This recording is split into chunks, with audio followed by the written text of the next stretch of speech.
Generational curses, Christian horror, speculative fiction, and you. Just another great episode of The Right Stuff coming up next right here on WPJC 104.5. We'll be talking today to special guest host Mike Durant, author of Winterland. Stay tuned. You are listening to the best, the only place to be on Tuesday night. That's right, you're listening to The Right Stuff, and you're at the right place at the right time. From England to Canada, from Detroit to the Poconos, we are showcasing Christian authors worldwide, giving you tips, tools, techniques, and resources for you, the writer, to hone and perfect your craft. Tune in every Tuesday at 7 o'clock p.m. Eastern Time right here on WPJC 104.5. And your host, Parker J. Cole. Hi, and welcome to the show. You're here for another great edition of The Right Stuff. Every Tuesday, usually at 7 o'clock p.m., we have a wonderful show with my guest co-host and contributor. For those of you who are just listening in for the first time, we just wanted to do this an hour later today to really accommodate our special guest, Mike Durant. He is a well-known Christian author as well as a commentator on Christian publishing and so many things in between. So we'll be having a great conversation with him in just a few moments. As always, thank you for your support of my books. The Sins of the Flesh series is available online. You know, those of you who have been with me from the beginning, you know what that journey was like, getting a publisher, getting published, and learning how to write better with each book. It seems so good to say the series Sins of the Flesh is available online. That way, it's not just a dream anymore, it's a reality. As also my other short works, my God Forsaken and my short works I did in the edgy Christian fiction anthology, Birds of Passage, called April and Mr. Grimm, and then my Christian horror book, Dark Cherub, and then my fantasy book I did with a good friend of mine, The Druid Spear. Can you believe it, y'all? In 3 years, I've had 5 published works and 2 short stories. I'm so thankful to the Lord for making that happen for me. It can happen for you, too. If you're a writer, you know God has given you the gift to write. Get off your tail and write.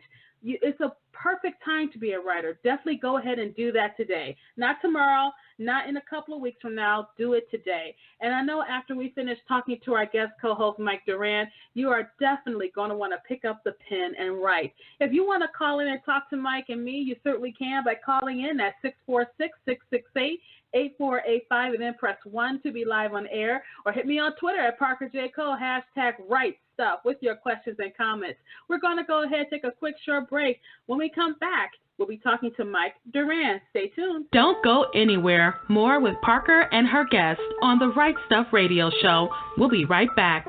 Question: if you write a book, everybody will rush out to buy it. Obvious answer: no. If you were a celebrity or if you had a huge marketing budget, then maybe you can get a lot of exposure for your book. Another solution would be to check out joeytweets.com. joeytweets.com is a promotion and marketing service with access to over 1/3 followers on Twitter. joeytweets.com has 3 packages available to fit any budget. That's joeytweets.com. joeytweets.com. Get some serious exposure for your books. Engaging the culture's imagination through speculative fiction, the Untold Podcast produces audio fiction from a Christian worldview. Find us over at untoldpodcast.com, where we partner with authors to tell science fiction, fantasy, supernatural, and horror stories. Find links at untoldpodcast.com to subscribe via iTunes, Stitcher, and a variety of other platforms. Each month we produce high-quality audio fiction that's free to download and free to listen. Our submissions are open, and we're always looking to add another great story to over 24 hours of narrative entertainment. Find all of our audio fiction over at www.untoldpodcast.com. We're back, and you're hanging out with the queen of Tuesday night, Parker J. and her guests, right here on The Right Stuff. Hi, and welcome back to the show. Again, you're listening to The Right Stuff here on WPJC 104.5 at a special time today at 8 o'clock because we are talking to Mike Duran. I have been following Mike Duran for about a year now. He always has such great, insightful articles about the Christian publishing industry, Christian fiction, how writers can use Christian fiction in various ways, especially his support of speculative fiction within the Christian industry. He's just a wonderful, wonderful author himself, and he's going to be with us today. So, Mike, without further ado, go ahead and introduce yourself. Parker, I just wanted to say thank you so much for having me. You sound like a wonderful guest or wonderful host here, and your program looks very awesome, and I just really wanted to thank you for having me. Well, I'm thankful for you because you took time out of your very busy schedule to be with me on the show. I never take it lightly when our guest co-hosts are here. My audience has heard me say that for many, many times. I never take it lightly, so I'm really glad you're here because I really want to delve into you. What are you about, your stories, your ideas about Christian fiction. I got to hear about Railmakers. I was really disappointed I couldn't go, so I got to hear about Railmakers. So I'm just really glad you're here. And I want people who haven't known who you are before, go ahead and tell us a little bit about yourself. Well, right now I actually hold down a number of jobs. I used to pastor a church. I actually pastored a church for a little over a decade, and so was called into the ministry at a pretty young age. Had a really difficult childhood that involved drugs and the occult, and really confused, troubled kid. And but then I ended up becoming a Christian. It was a fairly radical conversion, and that was in 1980. And I joined a small church. It was actually a church plant at the time here in the Inland Empire area of Southern California. And within probably about 5 years after my conversion, I was in leadership and pastoring a church with a young family. We ended up having 4 kids, pretty fast. And so I had no seminary training, little ministry and spiritual experience. So it really was kind of a struggle. A lot of great things I learned in the ministry, met a ton of great people that I'm still friends with today, but really did burn out on the ministry, and left the ministry in, I think it was the early 90s, maybe mid-90s, and went into construction work, and actually that's where I still work today for a local school district. And it was there that I began to explore other avenues for my creativity, and that's kind of the beginning of how I started to get into writing and blogging and started to get connected with other writers. So it's pretty much of a long, complicated, journey. Well, there's nothing wrong with that, and I can definitely attest to how pastors can get burnt out and actually leave pastoralship because the need is so great. And sometimes you're called at different hours of the night. Sometimes you have to deal with members who are not very Christ-like. Sometimes you have to deal with just the pressures of the job, and even sometimes your own disappointments that may come in there. I'm a preacher's daughter, so I totally understand that.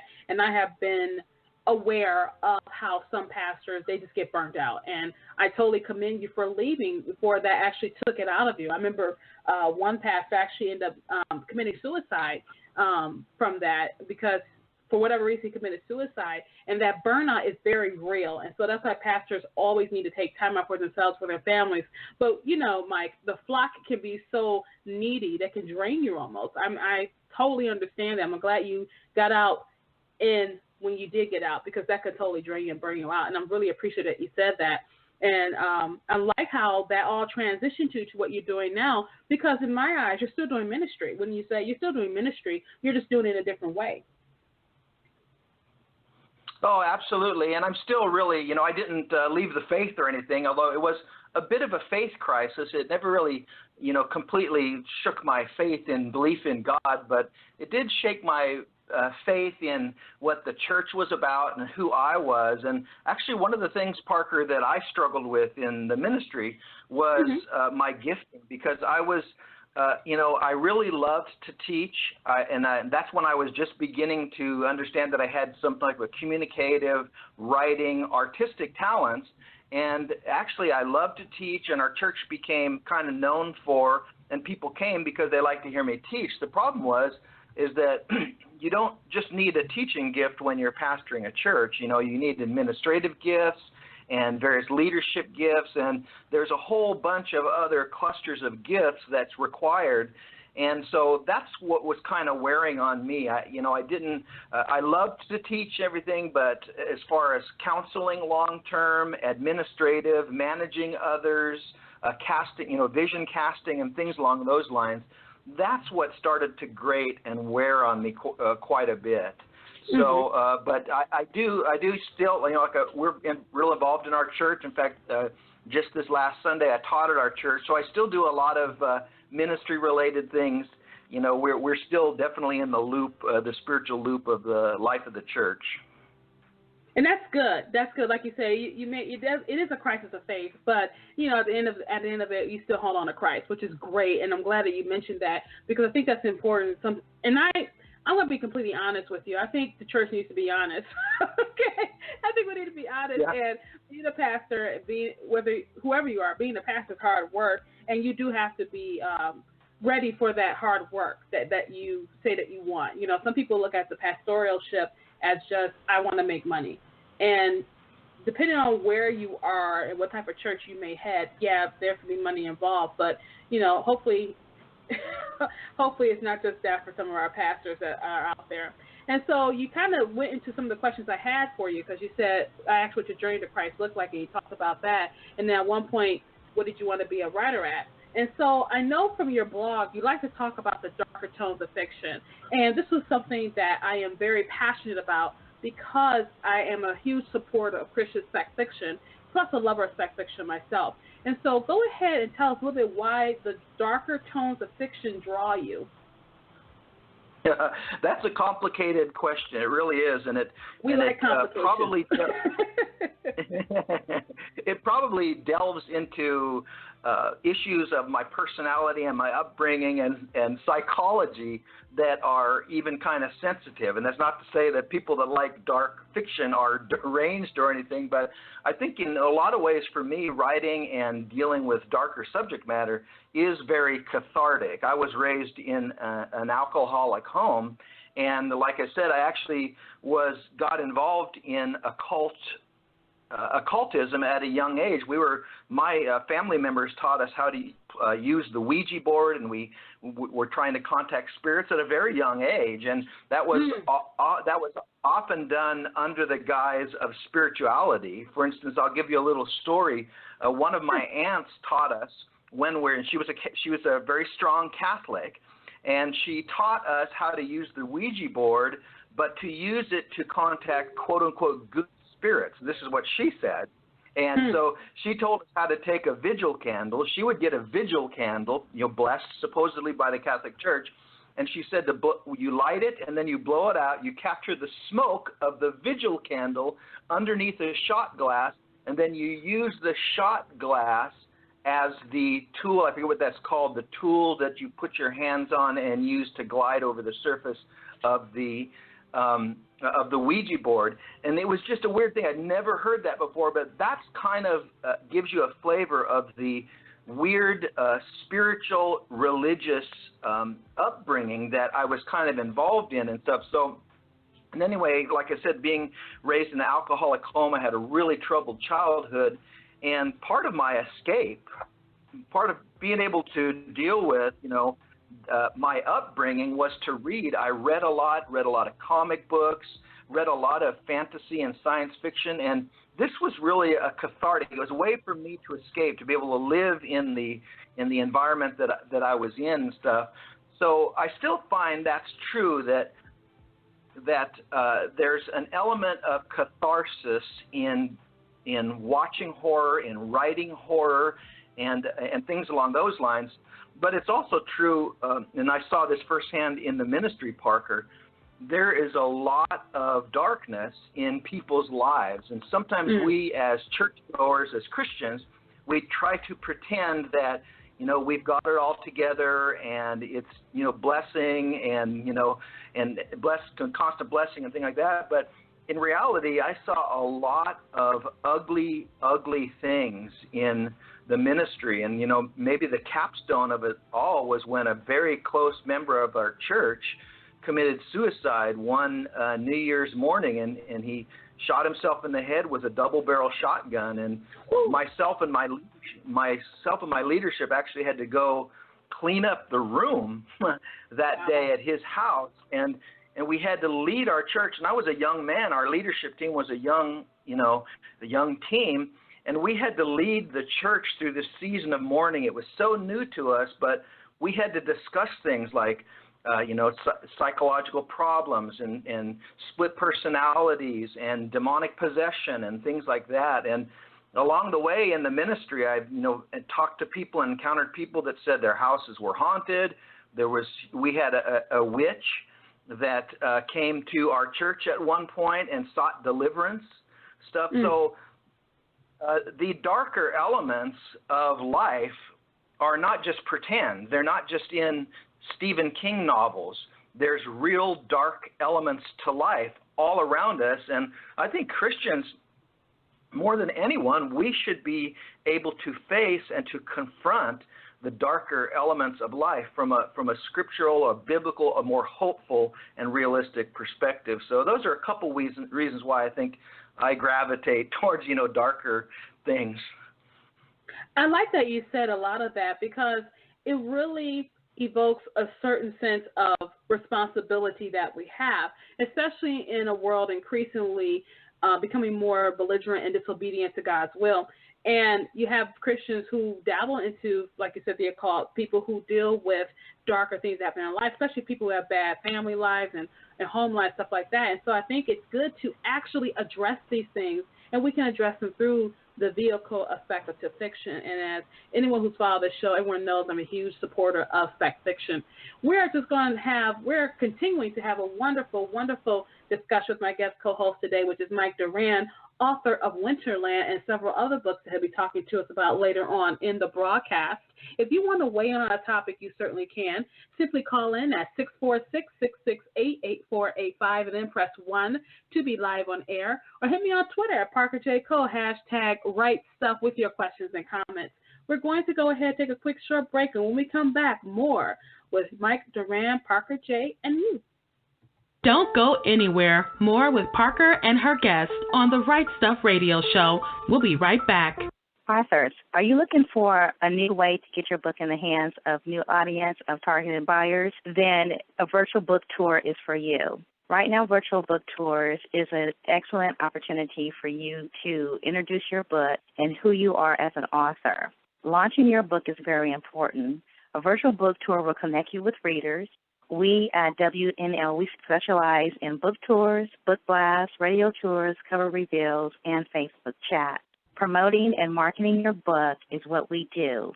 Online publicity, the exposure and the publicity is what you need. Let us help you reach new readers and a new audience. We take care of everything so you don't have to. We set up the tour for you. We connect you with bloggers to advertise your book by way of interviews, guest posts, and reviews. If you are an author of a newly published book, have an upcoming release, or just want to give a previously published book new life, a virtual book tour is your answer. Check our tours out at www.wnlbooktours.com. Visit me on Facebook. I am the owner, Paulette Harper. Have you read the latest issue of Sormag Digital, the award-winning literary magazine for multicultural readers and writers? Sormag Digital is available quarterly and showcases interviews with the best authors in multicultural literature. Sormag Digital features craft and business articles for those interested in writing. If you're looking for a good book, check out our book reviews on what's hot in multicultural literature. For writers looking for new readers to get in front of, Sormag Digital is the perfect place to introduce your book. We offer advertising spaces that fit your promotional budget. Get your free subscription on sormag.com or order a print issue on magcloud.com. If you would like more information about Sormag Digital, check us out on sormag.com or contact us at sormag@yahoo.com. Sormag Digital is the magazine for multicultural readers and writers. Question: if you write a book, everybody will rush out to buy it. Obvious answer: no. If you were a celebrity or if you had a huge marketing budget, then maybe you can get a lot of exposure for your book. Another solution would be to check out joeytweets.com. joeytweets.com is a promotion and marketing service with access to over 1/3 of a million followers on Twitter. joeytweets.com has 3 packages available to fit any budget. That's joeytweets.com. joeytweets.com. Get some serious exposure for your books. We're back, and you're hanging out with the queen of Tuesday night, Parker J. and her guests, right here on The Right Stuff.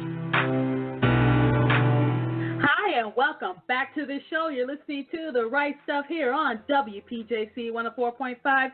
I am so glad you are joining me as we continue to talk to Mike Duran. He is the author of the book Winterland, the novella rather, Winterland, and he's also a commentator on the Christian publishing industry as well as a writer of Christian speculative fiction. And Michael, once again, thanks so much for joining us on the show today.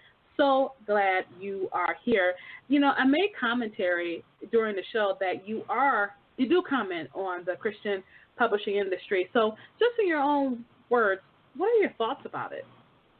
Especially about the mainstream arm of Christian publishing.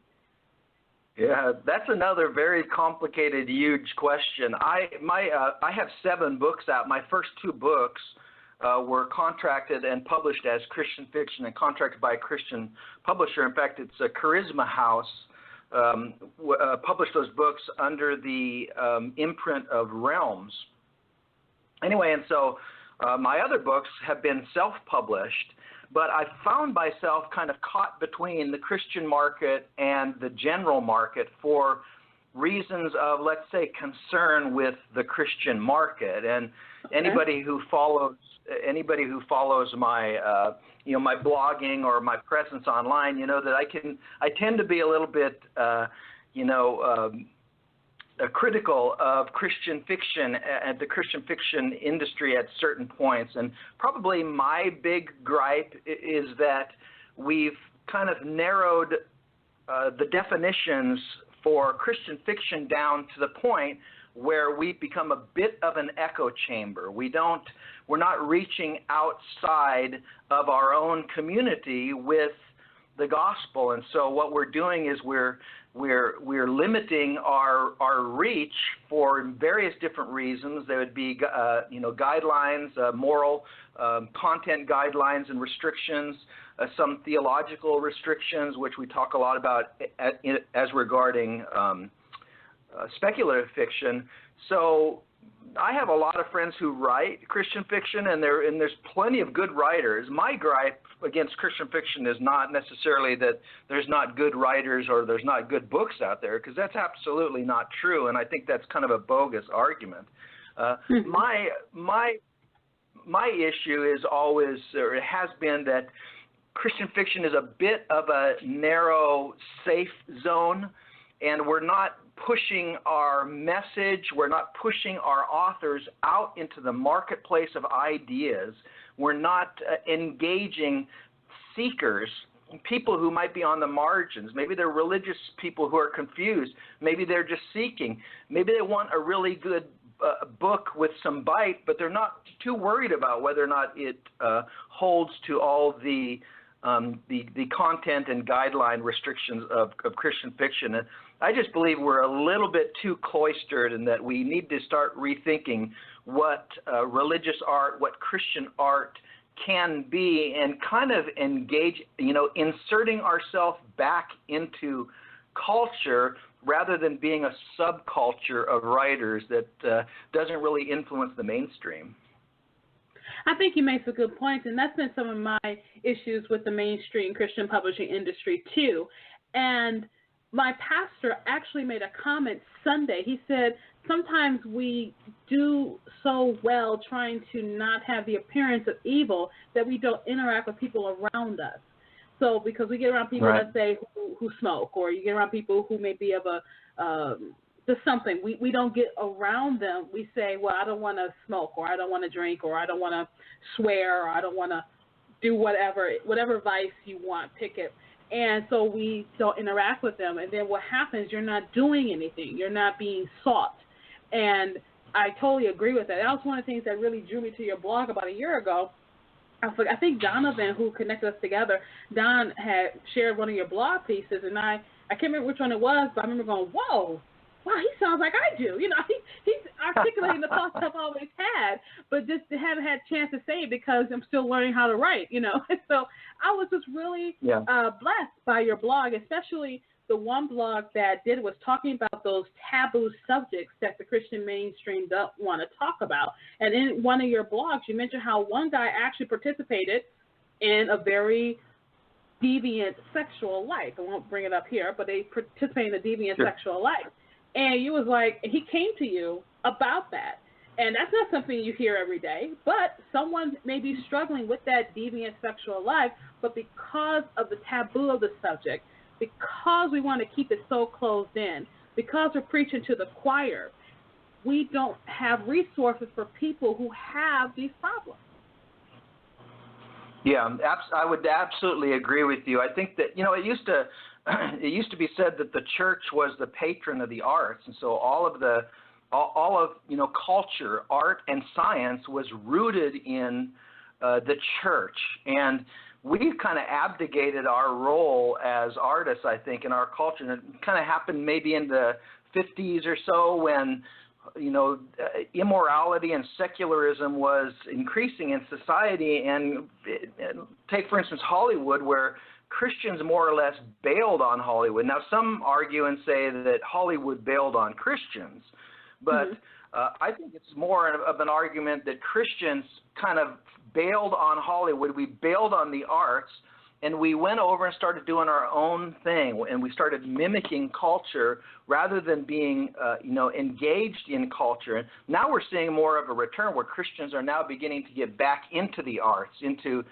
music and film and writing, not just in the Christian context, but actually in a way to get back into and influence the industries that are really powerfully shaping culture. And I just believe it's part of our call to evangelism. I mean, Jesus said in the Great Commission to go into all the world and make disciples, and that is a two-pronged event. That means actually taking someone from the ground up and making a disciple, and it means keeping them as disciples and strengthening them as disciples. And I see, you know, Christian fiction and Christian films and things like that do a great job of reinforcing existing beliefs, but what we're not developing is these evangelistic-minded artists who are able to take content, you know, in subject matter and able to reach the seeker and the individual who's maybe on the fence. And so we're doing a good job speaking to ourselves. We're just not doing a great job of speaking to culture.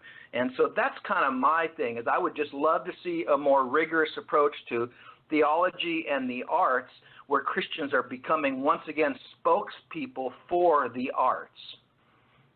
I think you make a good point. I think about the movie. Now, I actually liked the movie. Okay, let me back up. I liked the message of the movie that just came out from Sherwood Baptist, War Room. I liked the message of the movie. Did I think it was well executed? No. Everyone was like, well, it's the first black family that's in this movie. I could have cared less. They could have been Chinese for all I care. You know, it was about the movie itself, about the message and everything. I didn't care. A lot of people were like, oh, it's an African-American family. And I liked seeing African-Americans being shown, you know, having money and being well off. I liked that. I totally did. I was kind of tired of, you know, the African-American growing up in the hood, you know, fighting struggles. I was tired of that. I won't lie. But so that part I liked. But the execution of the movie, I didn't think it was great. I thought the acting could have been better. But I loved the message of the movie. But then some of my Christian cohorts hated the movie because they felt like it was just too unrealistic. And I was able to divorce the unrealism of the movie to just the message of the movie, which is about having an active prayer life. That's what I got from the movie, which is why I liked the movie. And there are some people out there who say, well, I like to write dark stuff. And there are so many people who would not like to read or write dark stuff and call it Christian because of the fact that it is dark. And so that brings me to your book, Winterland, because in Winterland, you're dealing with some very dark issues the young woman in this book has. So go ahead, tell us a little bit about the book in your own words. Winterland, it's actually one of my favorite stories that I've written. It was one of the first stories I wrote, and I actually started it as an experiment of sort. I was experimenting with voice, and I really wanted to deal with a kind of a more surreal dreamscape type of a story. And so I envisioned this character who gets in an accident on the 210 freeway, which is about which is within walking distance of my house here, and on the 210 freeway, and she gets in an accident, and through whatever inexplicable circumstances, he is given the opportunity to enter a dream world and save her dying mother. That her mother is in a coma in the hospital, and her mother is summoning her, my character Eunice, into this world to save her and to rescue her. And she's rescuing her from a series of generational spirits that have bound her. And kind of the more I got into the story and explored it, again, it was a cathartic thing for me. And I just had so much fun writing that story. And it was one of those things where I got to throw a lot of stuff against the wall, fictionally speaking, and just see what's stuck, you know. And so there's all kinds of crazy things in there, you know, like flying monkeys and you know, decapitated blimps and just creatures, odd creatures. And then there's the throne. There's a black throne, which is the ultimate destination or portal through which Eunice has to dethrone her mother before she dies. So it's, you know, it was just kind of one of those things, Parker, where I was experimenting. I was still a young writer. And the more I spent time with that story, you know, the more I enjoyed it. I can't say that it's all of my readers' favorite stories. I think some people don't get it and didn't like it because it is pretty surreal. But for me, it was just, I just had so much fun with those characters. In fact, I have a sketch of one of the monsters that when I first envisioned him, he was like a giant grub wearing overalls named Mister Mordant. And, yeah, and so I have a little, I'm looking at him right now. He's on my corkboard in front of my desk. He was one of the first characters I saw, and so I just sketched out Mister Mordant in, you know, with multiple arms and his overalls. So, but that was a fun story. But it is, you're right, it's a pretty dark story. What is it about multi-armed creatures that freak us out? I don't know. It's something about multi-armed creatures. You know what? I'm not afraid. Okay, I'm a huge Alien fanatic. The franchise Aliens. I'm a huge Alien fanatic. I thought Prometheus was a horrible movie, and I'm a huge Alien fanatic. She has 2 arms, though. The Queen has 2 arms. If she had more than 2 arms, I'd probably be freaked out now. I think that's what it is. It's just having multiple limbs just freaks us out as people. That's just us. It may just because it's so odd looking at it. And what I wanted to talk about, because we did get some response from our listeners here, was about generational curses. And as I was reading through the description of your book and looking at it, I noticed generational curses. And so I wanted to get some feedback from our listeners. So I sent out a question to our listeners, basically just asking them, like, hey, if you do believe in the element of generational curses, does that negate personal accountability? Or for those who don't agree with generational curses, why do some families tend to continue the same devices that may go out throughout the generations? And so we did get some responses back, Mike, and I do want you to have opportunity to respond to them. Some of them are a little bit long-winded, so I may have to cut them out a little bit, but I thought generational curses was just a wonderful element that you chose to use. So before I get to those questions, do you, in fact, believe in generational curses, or is it just a plot device that you use in your book? You know what, Parker? I think it's probably somewhere in between. I think that generational curses, like you had mentioned, sometimes we can use them as excuses for something like fate. You know, like we could look at our parents or our grandparents, and we kind of look at their life or their issues that they're dealing with, and we kind of superimpose those over ourselves, and we feel like we're just a victim to our own fate, that we cannot pull ourselves up by our bootstraps, or that we can't, through the power of God, change things and change the course and direction of our lives. But there definitely is truth to the fact. I mean, the Bible says that, God at one point said that the sins of the fathers would be, visited upon the sons and the children. Now, I'm not sure if we should take that as God just indiscriminately punishing kids for their parents' sin without a means of escape. I have a loved one. I have a relative in our family who was an alcoholic, and when she was pregnant, she smoked and she drank, and I have a cousin who is severely damaged as a result of and I have a nephew who's my cousin, severely damaged him because she neglected her body and she drank and smoked while she was pregnant. So in a way, he is visited upon with the sin of his mother. Now, does God not give him a means of escape? And I think that's probably grist for the mill of our own individual lives. In other words, that those are the adventures that God takes us on. My dad was an alcoholic. I think some of that gene is in me. That's something I've had to fight. I've had to fight an addictive personality all my life, and probably will continue to do that. Now, can I just blame my dad and call it fate? This is my destiny? No. God's given me this adventure, and he's given me the power to be able to tackle this thing and to break its tendrils in my life. So to me, it's kind of, you see, so I think there's a bit of a balance. I believe in the generational curses to a certain extent. I mean, we do reap what was previously sown in our parents' life, and even in a genetic sense. And they have this new study out now they call epigenetics, where the very structure of our genes, they believe, can be shaped by behavior. So how is this genetic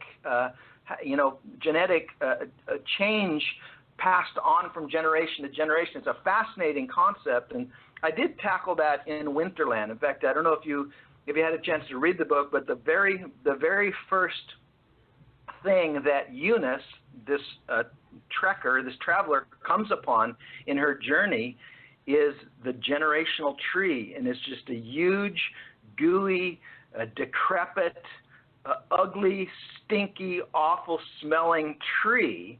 And that is, representative of the family tree that Eunice must deal with, this family tree that is just rotted to the core. And part of what I wanted to say in that story is that no matter how decrepit your family tree is, whatever sins have just laden and cursed that tree, God can give you the power to break free of those things. So it's a huge and important issue, I think.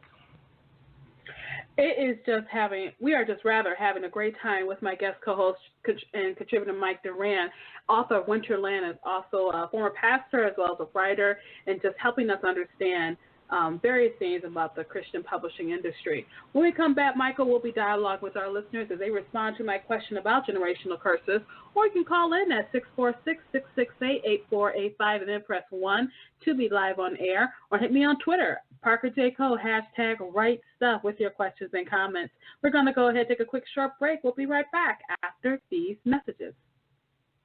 Don't go anywhere. More with Parker and her guests on the Right Stuff Radio Show. We'll be right back. God gives humans the gift of making amazing stories to glorify Him. At speculativefaith.com, our ministry is to help fans explore fantasy, science fiction, supernatural stories, and beyond from an intentional and biblical Christian perspective. We share daily articles and have extensive archives tackling hot topics like end times beliefs, the art of writing, creative excellence in the Christian subcultures, discernment, sex, magic, Harry Potter, and space aliens and the Bible. If you are a parent or anyone else with a discriminating palate, our reviewers explore fantastical novels, movies, television, and games in light of God's beauty, goodness, and truth. Want to find Christian stories? The Spec Faith Library lists every fantastical novel we can find from a Christian author. It's all part of our mission to discern, engage, and enjoy fantastical human creativity in honor of our Creator, Jesus Christ. SpeculativeFaith.com, exploring fantastical stories for God's glory. Are you a reader looking for more compelling Christian fiction? Maybe something a little more edgy or a bit more real? Are you tired of most Christian fiction shying away from the truth and settling for a rose-tinted view of the world and its issues? Or are you an author who has a compelling story to tell, but you're afraid it doesn't jive with today's brand of Christian or secular fiction? Are you tired of Christian publishers telling you that your content is too edgy? Or maybe you've tried submitting your content under the radar to secular publishers only to be told your themes are a bit too religious. We invite you to take a look at the Crossover Alliance. We are an online publishing company that specializes in edgy Christian speculative fiction with Christian themes and real-world content. Our company is formed from authors and readers just like you who are breaking into the mainstream and Christian markets with this compelling genre. Head over to www.thecrossoveralliance.com for all the details on who we are, what we do, and what we accept. Right now, if you sign up for our email newsletter, you'll receive a free digital copy of our first short story anthology. Check us out today and help us spread the word about the Crossover Alliance, where light shines brighter in the darkness. We're back, and you're hanging out with the queen of Tuesday night, Parker J. and her guests, right here on The Right Stuff. Hi, and welcome back to the show. You're listening to The Right Stuff here on WPJC 104.5. So glad you are here with me as we continue our discussion with Mike Duran. He is author of the novella Winterland, as well as a former pastor and a commentator on the Christian publishing industry. And Mike, once again, I'm so glad you're here. Before the break, we talked about generational curses, and I wanted to have a dialogue a little bit with our listeners about their responses to the questions I asked about generational curses, whether or not they negate personal accountability, or if those who don't agree with generational curses, why do some families continue the same traits? So Elaine from Sherman, Texas says, as I understand them, it's more a learned response. For instance, great-grandpa hated roast, so grandma learned to not cook it. Mom never had it, so never cooked it since she had no clue about it. Then the daughter is seen as weird for wanting to try it when she goes out into the world. Sin is the same way. The family learns to circumvent a particular sin and keep from being attacked by the person committing the sin. As generations pass, the pattern is set in place. Finally, someone finds it is not necessary and really doesn't know where it came from. Take the drug addicts or alcoholics. Some children do as they saw, others do the opposite for the same reasons. Elaine, thank you so much for your comment. Mike? I think there's a lot of truth to that. I think that's a perceptive point of view, and it highlights, again, what I think is a reality that this idea of generational curses is a complex mixture of elements. It's not just one thing. We can't just say that, you know, a witch cursed great-grandma, you know, a long time ago, and now suddenly I've inherited that curse. You know, that's kind of the easy out, you know, way to approach this. But I think it's much more complex. It has to do with behavior. It has to do with genetics. It does have to do with spiritual mindsets, what kind of spiritual mindsets we have, what kind of habits, what kind of, upbringing we have. And so to me, it's not as easy. It's not formulaic is what I'm saying, Parker. You know, there's not a formula that creates a person's problems, and there's not necessarily a formula to get us out, because every situation is a little bit different. But I think that's very perceptive from your commenter there. Sherry from Sun Valley, California says, this is what I have been taught about generational curses, that they were taught in the Bible as having been in place at one point, but at some point the Bible does say specifically that while it used to be that God would visit the father's sin to the third and fourth generation, that God was declaring that from that point on, the sins of each generation would be upon themselves. Sherry, thank you so much for your comment. Mike? Do you remember there's a story in the Gospels where I think it was a blind man and that Jesus was healing, and the apostles said, hey, you know, who sinned, him or his father, and so they were kind of importing this belief that, you know, there's got to be some reason, there's got to be some sin that's cursed this guy, and Jesus kind of subverted that whole thing by saying, neither of them. This is done so that the glory of God can be revealed and stuff. So I think there is a sense that in the New Testament, that part of the New Covenant is a reworking of our legal standing before God. Not that God was not compassionate or arbitrary in the Old Testament, but that there is a period of grace where we are no longer under the law as the Old Testament followers were. Deborah from Sweetwater, Florida says, I believe in generational curses, but I don't think generational curses negate personal accountability. I have seen evidence of generational curses in my own family. Deborah, thank you so much for your comment. And then in addition to that, Zer says, first, generational curses can only go for 4 generations. Thus, it takes 4 generations to break said curse. If my dad, for example, did something which he was the 4th in line, generationally speaking, because it was not broken, it could still be passed on to me because each generation starts to count over if not broken.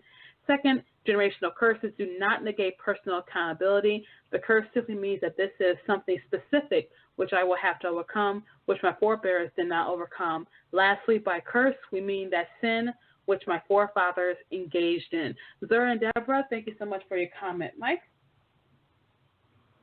I didn't understand that. Did she say that there was something about 4 after the 4th generation? Oh, that was another commentator. That was another commentator. Deborah says she does believe in generational curses, but it doesn't negate personal accountability. But Zer, that's his name, was saying generational curses can only go on for 4 generations. And then he also said that generational curses do not negate personal responsibility, and that by curse we mean that sin which my forefathers engaged in. Yeah, see, I would agree with that. I'm not sure where the 4th generation concept comes from. I would imagine that a problem or a sin or a lifestyle, again, we're talking about a number of different things. We're talking about a spiritual mindset. We could be talking about a social issue. We can talk about something in our habits. So we can't just attribute this and compartmentalize it as one specific thing. We can be talking about curses that affect us socially, physically, emotionally. So I just am not sure that if it's not dealt with in a certain time, you will never be able to deal with it. But I think that commenter is right, that this just doesn't negate responsibility. And I think there's some kind of nobility. When I became a Christian, Parker, I kind of believed that God wanted to break a chain in my family's life. And I really think that when God saves a person, a lot of times it's to look behind us, look back, and to look forward, and that we have this awesome responsibility to actually break a generational link. And, he empowers us to do that. And I think there's something incredibly noble.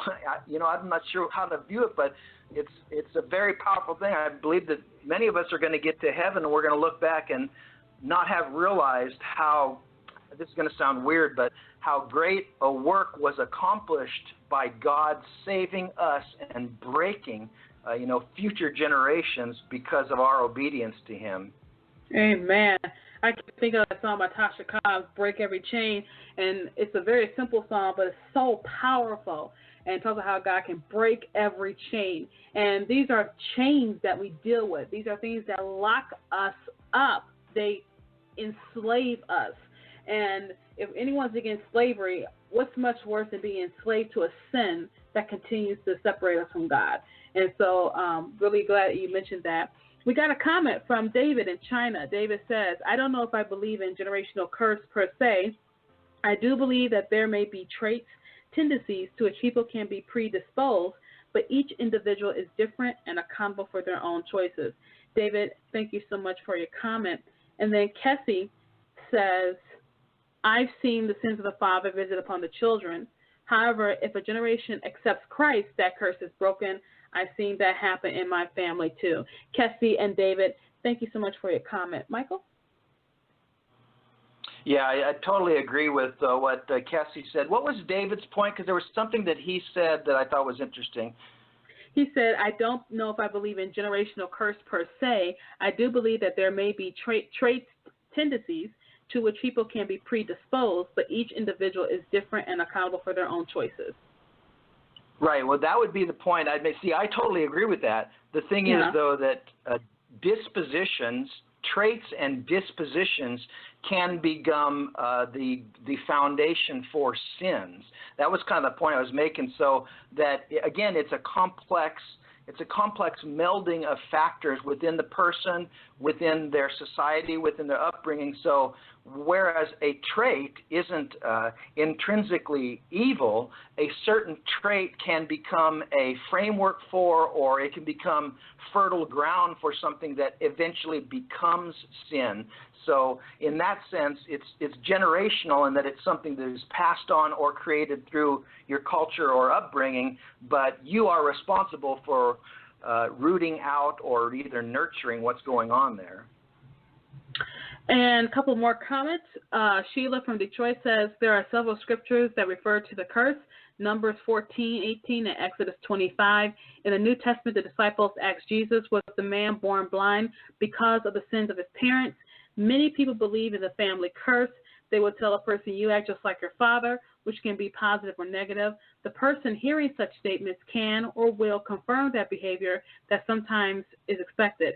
People believe that your genes are passed down. That is negative. Others may reply, I am not like my parents. The doctor questioned his patient about family, his health history to see what ailments are common among family. When Jesus said on the cross, it is finished, we are healed from everything. For those who believe in generational curses, we must begin to change our thoughts and surrender. By his stripes we are healed. That's everything. Sheila, thank you so much for your comment. Michael? I think that, Sheila's right. I think the cross is the ground for our freedom. The cross is the basis for our freedom. There's still, she's right, that when someone says, oh, you're just like your father, or you're just like your mother, or this or that, there is a sense where we can surrender to that someone can speak that, and we can make it a truism in our life to our own detriment. And there's truth to what she's saying, that it's through the cross and the power of Jesus that that those things can be broken, that we don't have to believe, intrinsically in what someone is saying, in what someone pronounces or prophesies over us about our past. It can't be broken. And we did get a couple more comments. I'm going to read them quite quickly. Jeremy in Dothan, Alabama says, when I read about the sins of the father being visited upon his children, I notice a few things. First off, though the children may have to pay the price for the father's sins, they are not counted as guilty of their father's sins. Also, I find that the curse is about cause and effect. Finally, there's something in the generational curse that I think is overlooked, the obstacle of it. I'm not talking about that which causes you to stumble, but rather, that which causes you to overcome. Those things that build our witness for Christ. Jeremy in Alabama, thank you so much for your comment. And then Lynette in Rochester Hills, Michigan says, I definitely believe in generational curses. I've seen my own family, but I do believe that God grants choices to every member of the family to escape the curse. My older sister broke the curse when she got her first higher education degree and is in high management and is the only African American in management at her job. Lynette, thank you so much for your comment. And then finally, Stanley says he also believes in generational curses. He thinks Sherry summed it up, but he also says, thing is, it makes for a good storyline in a book, generational curses and all.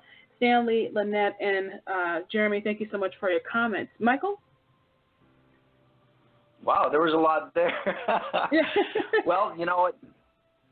I'm not sure what to comment on. There was so much there.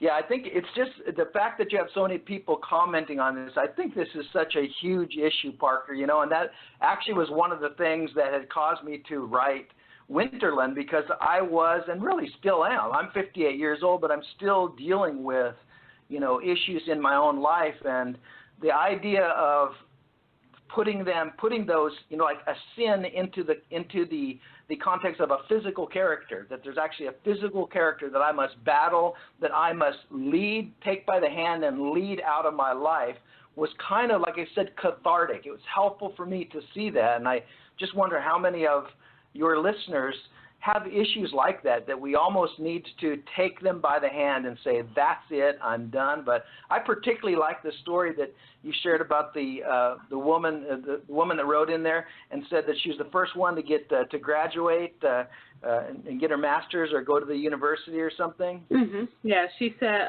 sister got a master's degree and is the only African American in high management at her job. I totally love that. I really believe those kind of accomplishments are like monuments and testaments to the breaking of those issues in our life. I really do think those type of accomplishments are hugely important in future generations. You know, that her kids are going to be able to look back and look back and say, look at what my mom did, or something like that. You know what I mean? It's actually going to, raises a standard. It raises a standard for future generations. And Ricky, I'm so sorry we did not get a chance to get to your comment, but Ricky basically said that she believes in generational curses and that she's generationally cursed to be alcoholic, but she stays away from it. It started with her great-grandparents. Ricky, couldn't read your whole comment. Thank you so much for joining in the conversation.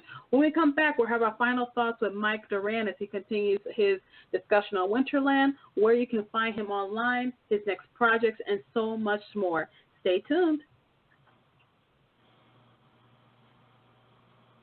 Don't go anywhere. More with Parker and her guest on the Right Stuff Radio Show. We'll be right back. Question: if you write a book, everybody will rush out to buy it. Obvious answer: no. If you were a celebrity or if you had a huge marketing budget, then maybe you can get a lot of exposure for your book. Another solution would be to check out joeytweets.com. Joeytweets.com is a promotion and marketing service with access to over 1/3 of a million followers on Twitter. Joeytweets.com has 3 packages available to fit any budget. That's JoeyTweets.com. Joeytweets.com. Get some serious exposure for your books. What's up, y'all? This is your bro, Robbie Newborn, Christian rap evangelist, ministry leader, and founder of GDT Walking Out Ministries, a drug awareness, peer mentoring, and counseling ministry that spreads a message of hope to the hopeless, bringing the gospel to the street. I am a recovery specialist, intervention, drug prevention professional, so if you're looking for a counselor or counseling or someone to just talk to, please call me at 484-525-9832. My website is www.rdsjr.com. God bless you all from all of us at GDT, Walking Out Ministries, and Team God. Peace and Christ love. Come on. We're back, and you're hanging out with the queen of Tuesday night, Parker J. and her guests, right here on The Right Stuff.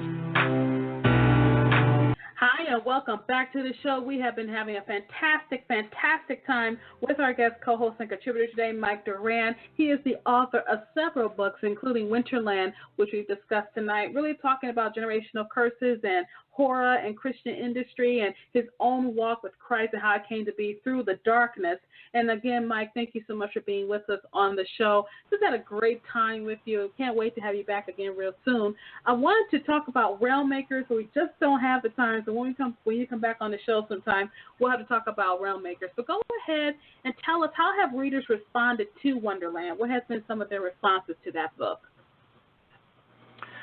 Well, the responses have been kind of mixed, and I'm just not sure. You know, some have. I think someone called it like John Bunyan meets like Tim Burton or something like that, where it really is a, it is kind of a complex mashup of things. So, like I said, it was one of the first. When I first wrote that book, first wrote the story, I was experimenting with first-person present tense.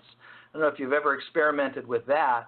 And I wrote that in first-person present tense and then kind of just left the story. I didn't come back to it for several years. And then, after several years, I came back to it, and that's when I realized, hey, I could change this, and it could be much more than what it is. So, but the reader response has been interesting. Some people really like it, and then some people kind of don't get it or think it's kind of weird. So that's fine. I mean, that's going to happen as writers. Someone's not going to get it or they're not going to like it, which is totally cool. But actually, it's one of my favorite stories. I've actually been re-editing that story, and I'm hoping to put it into paperback. Right now it's just in digital form, and I was thinking about doing something more along the lines of a graphic novel with it, and maybe seeing about hiring some graphic novel, artists and working to get that done as a graphic novel.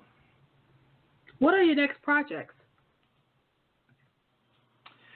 Currently, right now, I'm really concentrating on getting the third book. I have an urban fantasy series that's it's more general market, PG-13, and it's based around a paranormal investigator named Reagan Moon. And just published the second book, and I'm working on the third book, and I'm actually working on a short story, actually more a horror, kind of a dark fantasy horror story about mermaids that I want to submit to some paying magazine stuff. So those are really the two projects. Just got off a very busy summer speaking at Realm Makers and had a couple of other responsibilities. So it's been a real busy summer. I'm kind of trying to get a breather here.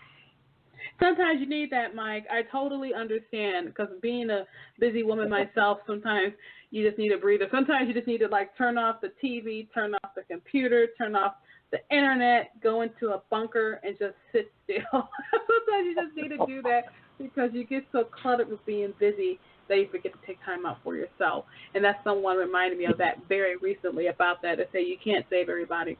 And I was very thankful for her words of encouragement there.